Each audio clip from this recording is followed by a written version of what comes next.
Alright peeps, we're back at the ambulance at last. I hear you cry, maybe not.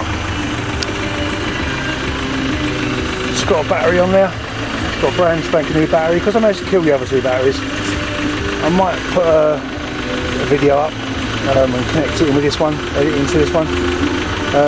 Basically I left the Phoenix system switched on for a week. I forgot about it, I killed the batteries, I put them on charge, a nice slow charge. Because my smart charger wouldn't register them as batteries because they were too flat. I put them on a very slow charge with a dumb charger and they just swelled up so they were knackered.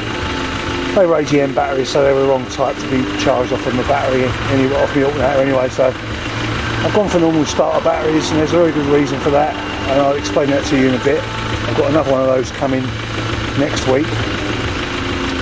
They're both brand new. And the reason I'm fitting two of those is because I'm keeping the Phoenix system. And I'm sure that will confuse a few people, and I'm sure if Clifton Campers watches this he'll be rolling his eyes going, don't do it son, don't do it. Well, I'm doing it for two reasons.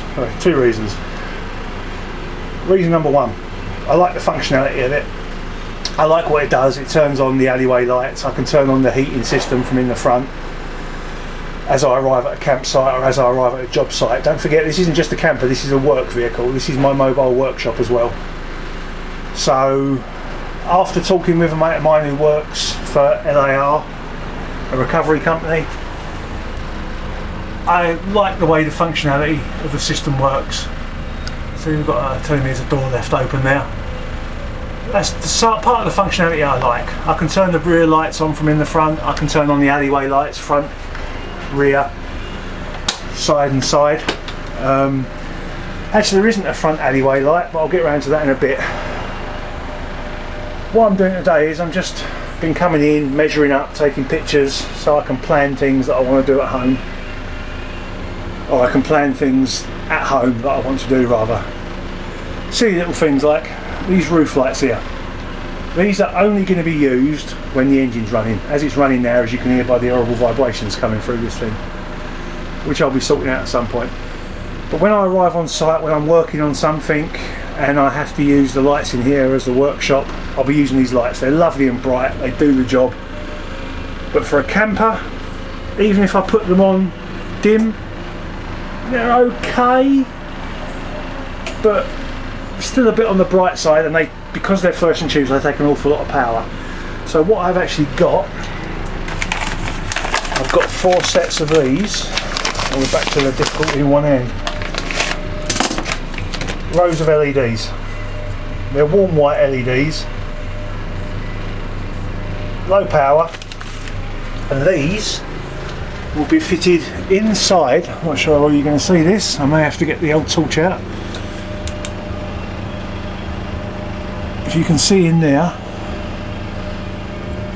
there's 2 flat surfaces, one there and one there. You can see I'm touching it with the torch, that flat surface there. You look down it, you can see it runs the entire length of the light. I shall be sticking an LED strip either side to there and there. So this diffuser will be used with either the fluorescent tubes when the engine's running and the Phoenix system switched on, or I'll be running 2 strips of LEDs down the inside, so I can still use the light fitting but using a different light source, and those LEDs will be hooked up to the leisure batteries. Now this is where it all starts to get very complicated and I confuse even myself. I've got a really badly drawn circuit diagram here somewhere, I think. Where are we? No, that's not it. That's how the light strips are going to be. That's the heater wiring. Here we go. I told you, it's a really badly drawn wiring diagram. Basically, alternator goes to the battery isolator that's already fitted. That battery isolator feeds the Phoenix system batteries, the starter and vehicle batteries, because there's 2 batteries under the driver's seat on these transits, and it also charges the tail lift battery, which I've removed. Instead of the tail lift battery, I'm going to be fitting a B2B battery charger that also includes a solar MPPT charger, which is why you've got solar up there. So when the van's running, I can charge the vehicle battery, the Phoenix system batteries, and I can run a charged wire to the B2B battery charger, which also handles the solar and will charge up 3 leisure batteries. Only 3, because that's all I can fit in there. I've already figured out what batteries to use, and I can get 3 100 amp hour sealed lead acid batteries in there. Now I could go for AGMs, but AGMs are all too big. I can't get an AGM that will fit that's anything over 75 amp hours. So I'm going for sealed lead acid because it fits 3 in there. That fits in the side locker, that's the same locker as the diesel heater. There's a divider between them to keep the heat out. I will insulate this battery compartment and I can fit 3 of them in there, and the B2B charger and solar controller all into the one compartment. So, alternator, start the engine up, it will charge all 3 circuits. I haven't got a smart alternator on this vehicle, it's a normal alternator. This battery isolator is totally independent of the Phoenix system. Now what is controlled by the Phoenix system is the emergency parallel relay, which allows me to jump start the vehicle using the Phoenix system batteries. If ever I leave the lights on like a twat, then I can jump start the vehicle using the batteries you've just seen in the side cupboard. Now the Phoenix system has got a cutout switch, so it'll only be used while the engine's running. As I say, I like the functionality of it. I'll be using it for basically as a recovery truck with work lights and other functions. Now some of the functions are that I can turn on from the front the heater in the back. So say I'm turning up to a campsite, I can turn the heater on half hour before I get here without having to stop, get out, get in the back and turn it on. I can run it no problem. Then when I arrive at the campsite, what I will do is get another really badly drawn schematic out to show you. This is all going to be really badly drawn, by the way, but it's really badly filmed, it's really badly edited, so it doesn't really matter. I think you can put up with it. Well, if you can't, tough luck. Basically, the heater will run up for a 30 amp switch, which will go to the Phoenix system, so that when it's on the road, the Phoenix system feeds the power to it, turns it on and off, etc, etc. When I get to a campsite or a work site or any site where I'm not having the engine running, I flip the switch over. It's a very simple switch, it's called non-on switch. It's got 3 poles, power comes in the middle pole and goes out through the 2 other poles to switch on different lights. But if you run it in reverse, you can have power coming in through this one, going to the heater, flip the switch, it kills the power from that side and then feeds the power from the solar batteries to feed the heater. So all I've got to do is tap in to the heater live, run it to this switch, and then I can select which battery bank it feeds the heater from. When I'm driving, it'll be set up to run from the Phoenix system, so I can switch it on, as I say, half hour before I get to the campsite. When I get to the campsite, I switch it over and use the solar batteries to run the diesel heater. That way I'm never killing the Phoenix system batteries. All they do is run the Phoenix system and act as a backup so I can jump start my own vehicle. I know it sounds overly complicated, but you've got to remember this isn't just a camper, this is also a workshop. I do a fair bit of work on cars. I haven't got a workshop anymore, and I do quite a bit of work on boats. I've been getting quite a lot of work in lately on old cross-flow and pre-cross-flow Ford engines, which I know from my years as working on Escorts and Cortinas. So that's how that's going to be set up. Totally overcomplicated, but that's that part of it.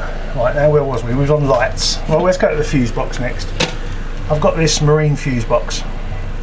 It's got 12 fuse positions in it. That'll be enough to run heater, water pump. Because I've got the fuses, I want to use them. Then front fan, rear fan. At the moment the fans are run from this control panel. That one at the back there is an extractor.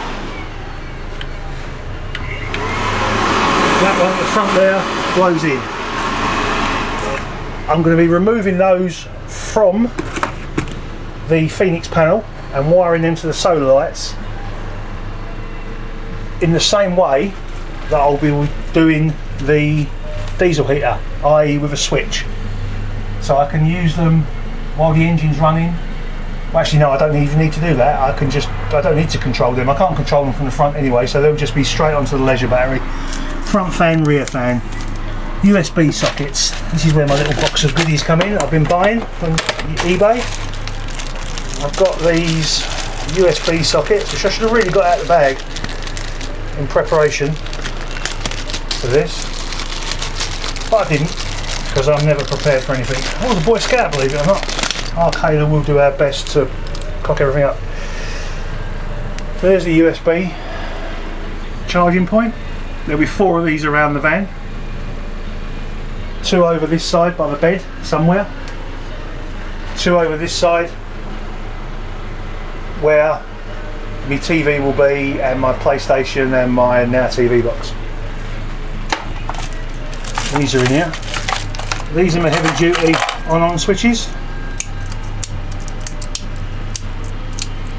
For switching over, I bought 5 because they were like $4.99 for 5, so I just bought them anyway. These are little rocker switches for the LED roof lights. There's 4 of those because there'll be 2 over by the bed, 2 by the door, 2 back by the bed, as there is with the main roof lights. As you can see, left, right and right. 2 by the back door, which will be for the bed, so I'll have 4 switches. I can feel them tactilely because they're different style of switches, and oh no, it's my installation. I'm building the whole van for me, not for anybody else. Now, back to the roof vents. The roof vents are extremely loud, but they really do. You can only have one at a time as well. I just noticed that you can only have one at a time. You can't have them both running. So, because they're so loud, what I've decided to do is control each one of the roof fans with this little doobly-doo, which is a DC motor controller. And what I can do is I can turn the fan speed down, so it's a bit more acceptable when I'm sitting in the van. I haven't got this fan blaring away up in the roof. Also, what I can do with this little box is reverse the fan speed. I can have it off, I can have it blowing in, I can have it blowing out. Off, in, off, out. All this from this little control box. So the roof fans will now be quieter because they'll be running slower, and I can reverse each one. Instead of having one dedicated to blowing in and one dedicated to sucking out, I will have each one capable of doing either or. Main reason for this is this one only blows in at the moment, and the cooker's going to be in that corner. So because the cooker's going to be in that corner, I want the nearest fan to it to be an extractor. Plus the toilet and shower is going to be there, so there's going to be condensation. I want that to be an extractor. Front end of the van needs to be an extractor. End of story, but it'd be nice if it also blew in. At the back, really I want it to blow in because that's where the bed's going to be to keep me cool. But again, if I've got one blowing in, I want one sucking out to create a nice airflow. I've already got an airflow because I've got the roof light, but if I've got powered roof fans, what's the point in not using them? Yeah, that's the way I look at it. But these spotlights are going to go under this cupboard here, and they're going to be for illuminating the cooker and the sink, which is going to go in a work cabinet there. That I haven't got around to buying yet, and I'll have a fridge underneath it. I'm not sure what style fridge yet. I'm thinking of fitting an inverter. I've already got inverter wiring, so I may just fit an inverter and run a 240 volt fridge via an inverter.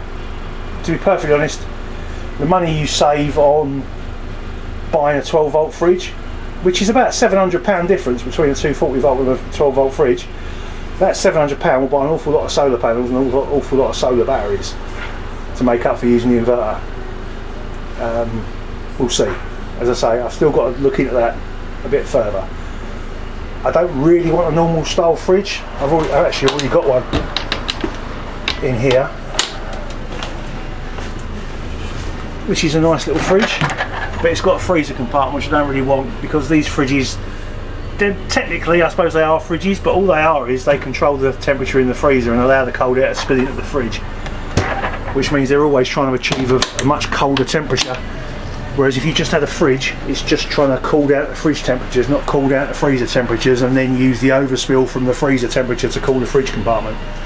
So they're more efficient. So that's where we are so far. Dodgy wiring looms, overly complicated schematics. Where was we? Oh yeah, we was looking at this, weren't we? We've still got 5 sockets left. Cooker spots, I've just described that. That's going to come off of this battery as well. Shower spots, because I'm going to have a shower over there. Possibly for the fridge, TV, mood lights. I've got some mood lights to go. I'm going to put a new work surface on here that's slightly larger and recess some mood lights under it. And I'm also thinking, have you seen where these wheel arches stick up? I'm thinking of raising the floor at the back by 5 inches over the wheel arches, so I can keep tools or keep storage underneath the floor. There'll be a sofa along that side where you see the chair is now. There'll be a full length flip out sofa along that side, maybe with U-shaped seating, I'm not 100% sure. There's probably going to be a sofa across there, so I've got boot storage at the back, and then the rest of the sofa will come down this side, and that sofa will pull out on a rock and roll mechanism which I've already got. I can cut that down to size, it's just a metal frame. The hinges are at either end, that's not a problem. As I say, that tool cupboard there will be going, and the sofa will be sitting over that, so I'll have half of that locker left outside. That locker's staying, and it's going to be an internal wardrobe divided inside between inside and outside. The inside will be a wardrobe, obviously the outside will be external storage. All these upper cupboards are staying for the storage. That's going to be extended out to that window. That'll be a shower. That'll make a shower of approximately, I think it's about 3 foot by 2.5 foot. Should be big enough, and it's going to have a portaloo in it. I'm not going to put in a Thetford cassette toilet because I like to have room to have a shower. I don't like sitting down and having a shower, I want to stand up and have a shower. So I'm just going to make that a shower room with a portaloo, and then the portaloo I'll put outside in a toilet tent. I've already got a little fishing tent you can quite easily sit on the portaloo in to do your business. It's outside the van, all the stinkies are gone, suits me. So that's where the sofa is going to be, along there, which will then pull out. Across the back here will be a built-in sofa with boot storage from outside. Wardrobe at the top, outside cupboard at the bottom. I'll be getting rid of this plexiglass panel. I may use that to go over my batteries at some point, just for the sake of it. These handrails, can you see those? Those handrails, they can be unbolted. Go up in the roof of this cupboard to make a hanging rail. Not that I really hang a lot of stuff up, I only own like one shirt and my trousers fold up. This is there for no reason whatsoever. It can be cut out, there's nothing up there. Same as this, there's nothing actually up there. As you can see, they just blocked it off for some unknown reason. I've got no idea why they blocked that off, probably just because they could. Here, in this gap running down here, I don't know if you can see, if I can back up without falling out of the van, there's a gap. Runs all the way up through the cupboards there. Let's turn that spotlight off. Right, there's a gap, runs up there. I'm going to move the control panel from there into there on that side. Carration, the Phoenix system will just be turned sideways and be put, well, it'll probably go up here actually, on here, because behind here, believe it or not, there's that much wiring, and they've made that amount of box space for it for no, well, I don't know why they do these things.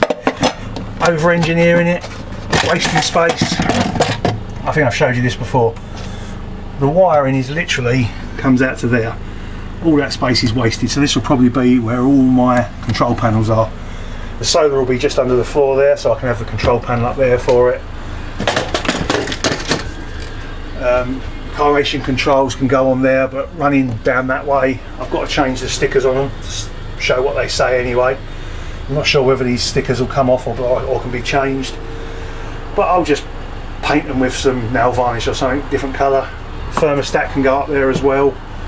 All these are going, that will be going, that's going, because the wiring that goes to that and goes to these I'm going to repurpose, cut off at the Phoenix system, takes the leisure batteries and use it for these USB charging points, which will go in place of these. I've got 4 of those, as I say. I've got a double non-switched USB, one for running my TV, or for running for my PlayStation Classic, and for running my Now TV box. And I also have probably another double unswitched one somewhere for running my MiFi system, because I've got a MiFi system coming as well. Anyway, back to this gap. This gap here, I've got an aluminium box, which at the moment is slightly too long, so I've got to do something about it. I'm going to place an aluminium box in there, upright, for the sake of bad demonstration. It's going to look something like that, but be a lot taller. One big aluminium box with sides, a top cap and a bottom cap, that sticks out over this work counter. In there is going to go a wood burning stove, a very small wood burning stove with a chimney flue coming up there, protected by the aluminium box. The aluminium box is, if I remember correctly, it's either 15 or 12 mil smaller than this gap from there to there, so it will stand off from the walls, leaving a nice air gap around it. The chimney can go up through there, out the roof. Job done. Another reason why I want this fan to be blowing out most of the time is I don't want to suck the chimney exhaust back in, because it's the nearest fan to it. It's 240 volt. I'll move that down to there. I've already got the wiring in with the proper blue wires that came with the ambulance conversion. They can go down there, and that can run the fridge if I decide to fit a 240 volt fridge. Now, I've specifically not had a shave for a week, so I can have a beard, simply so we can have a bit of an unboxing video. This is going to be awfully difficult, but let's have a bit of unbox therapy. Right, back again. There's the stereo. I quite like the idea of having volume knobs and tuning knobs. I like buttons. I'm not a great fan of non-tactile switch. I don't want to be searching around the screen when I'm driving down the road to turn the volume up or down. I want to just reach over automatically and do what I already do on the stereo. Turn the volume knob up and down. Simple. This has got buttons on the side, which again I like. Navigation, menu, navigation. Yes, this comes with offline navigation. Offline map,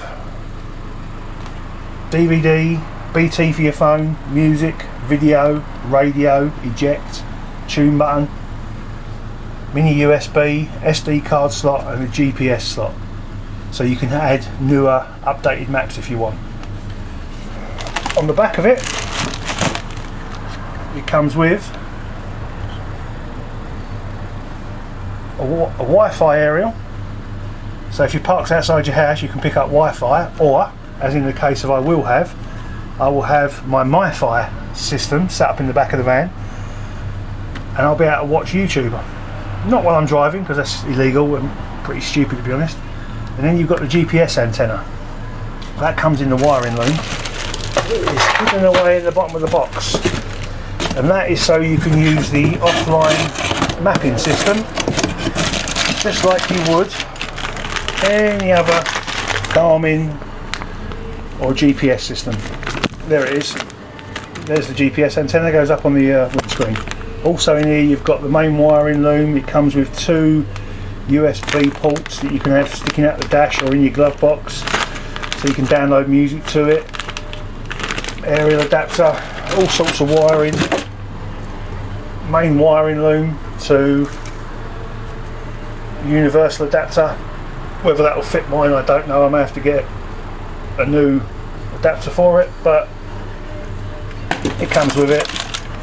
Fitting kit. It's £200. A lot of money for a stereo, but if it all works as it's intended, it'll be well worth the money, because I haven't got to buy a reversing camera now. I haven't got to buy a reversing camera screen, and it's all in one. I play a lot of CDs because obviously I do them on my stereo. I listen to a lot of old crap. So yeah, it'll just be a nice update, and as I say, it's the same colour as the dash of the van. It will sit in there nicely, and it comes with a reversing camera, so it's basically three systems for the price of one. It's GPS, it's reversing camera, and it's Wi-Fi capable, so it's a tablet as well at the end of the day, which is what the menu button's for. It's basically a tablet. I haven't got to carry a tablet, I haven't got to carry a separate Garmin or a sat-nav, and I haven't got to carry a separate reversing camera screen. It's all in one. So I figured for £200 with the camera, not so bad. I will be installing CCTV, but that'll be a separate system. It'll probably cost about the same again, but that's going to be all round the van. That'll be front, rear, side and side, and that'll have night vision cameras, but that's to come later. That's because of watching one man and his whippet and bloody Gadget John, that is. Make me spend money. Sod you. I love them guys. Is that way around? Oh, it's that way around. Oh, I'm not upside down in the garage, that way up. Right. Anyway, on the advert, if you look on eBay, that camera, according to the advert, is about that big. And I thought, blimey, that's going to stick out on the roof. Someone's going to nick that. And then when it turned up, I wasn't sure whether it would be disappointing or not. I mean, small things come in little packages. I don't know. We'll see how it looks.